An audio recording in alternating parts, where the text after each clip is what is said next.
Il y a des films qui surgissent comme des bulles de soda, pétillants, bruyants, sucrés, mais qui laissent, une fois l'effervescence dissipée, un arrière-goût de vide. 30 jours max, c'est exactement ça. Ryan, policier aussi peureux qu'attachant, apprend qu'il ne lui reste que 30 jours à vivre.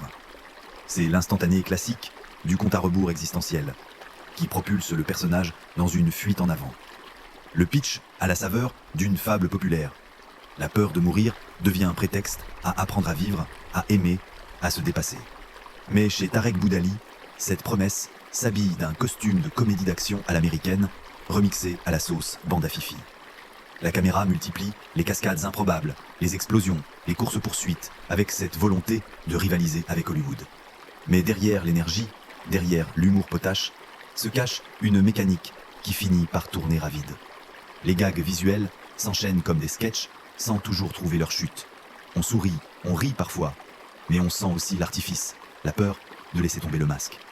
Car au fond, 30 jours max, c'est moins l'histoire d'un flic trouillard qui devient héros que celle d'un cinéma français en quête de légitimité, qui veut prouver qu'il peut jouer dans la cour des grands. José Garcia cabotine, Philippe Lachaud apporte son énergie, Vanessa Guide tempère l'excès masculin. Mais malgré ce casting complice, l'émotion peine à dépasser le gag.